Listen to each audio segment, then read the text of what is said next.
Hi, this is Karon Thackston with marketingwords.com and copywritingcourse.com. We're continuing our F.A.C.E series of videos. This is my formula for determining how much copy and how long your copy should be.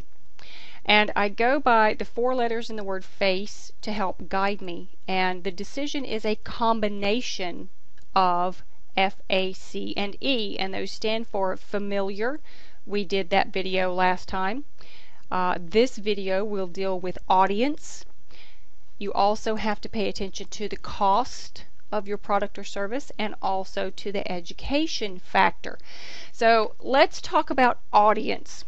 The people that you are communicating with through your copy. And first let me say that a lot of times people are distracted or they lose track of what the copy's purpose is, and it actually is to communicate with those people who come to your website, and you need to do that in their preferred communication style and using language that is familiar to them.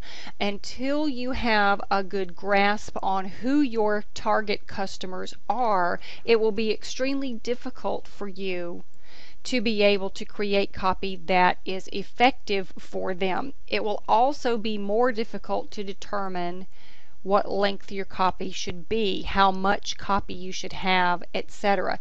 Let me show you what I'm talking about with regard to the A in F.A.C.E, which stands for audience. If you are someone, for example, who works as a corporate executive, a corporate officer, some sort of upper management, chances are pretty good, just because of the personality type that usually succeeds in this type of profession, that you prefer to get the bottom line first and the details later if you feel the details are necessary. Oftentimes you don't want to mess with the details, you just want the bottom line. So as you can see on this particular website, which is definitely geared toward executives, the home page has enormously short copy. Down here are just links. Up here you get these laser focused little bits of information with learn more. And when we click to that, we get short copy again with more links that go to more information. So it's just feeding them a little bit at the time. If you put enormously long copy on a website such as this, chances are it would fail miserably, simply because people who are in this type of profession generally will not tolerate that much content. They, as I said before, they want to know what the deal is right up front. Maybe they need to know what led to this information or this decision. Maybe they don't. So they wouldn't waste their time on copy that's extremely long.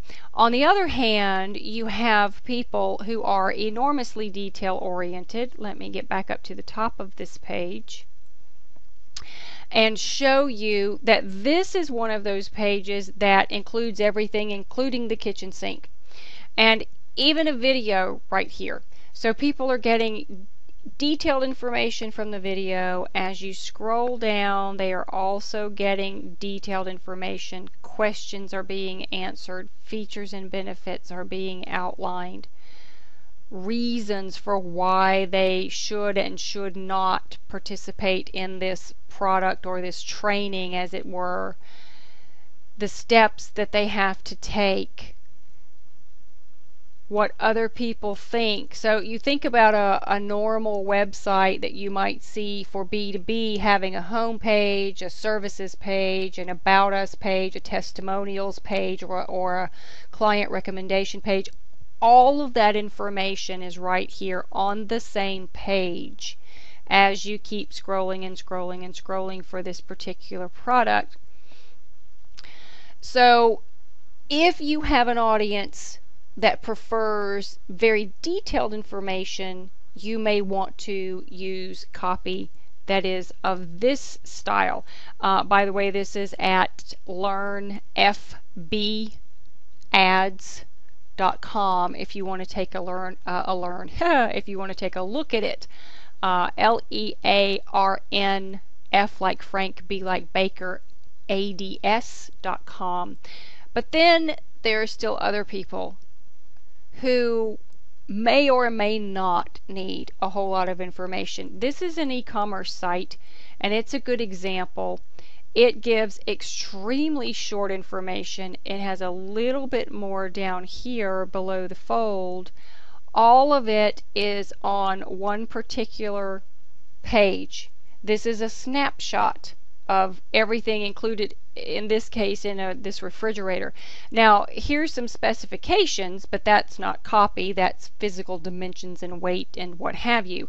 These are customer reviews. That's not copy. It's customer reviews. There's learning information there with glossaries. Here's some additional things and accessories you can purchase to go along with your refrigerator. But in essence, this is it. This is what you get. And then you have your ordering outlet over here. You really have to give consideration to all four of the factors and understand how much weight each one of them carries. Familiarity, your audience and their preferred communication style, and communicating in their language, the cost of your product or service, and any type of educational aspects that may be involved with your product or service. Once you get a handle on those, the answer of what kind of copy and how long should it be usually is a lot easier to answer than it would have been without knowing this information. All of this is something that I'm teaching to you from my step-by-step copywriting course. This not only goes into exceptional information about how to generate more traffic, more qualified people coming to your website, but also 28 different ways to differentiate yourself from your competition, how to write copy that entices visitors to take the action you want them to take, how to apply copywriting principles to any type of copy, to any type of website, not just one particular style, but all the ones that we saw in the examples today, and transforming your website from an expense that you have to pay to something that brings in money, revenue for you every single month. And because it's done in online video format, you can just look over my shoulder as I show you how to do this. So you'll want to check this out today for additional help with writing effective copy that positions you as the obvious choice before your target customers. This is Karon Thackston with copywritingcourse.com and marketingwords.com, and we'll catch you next time.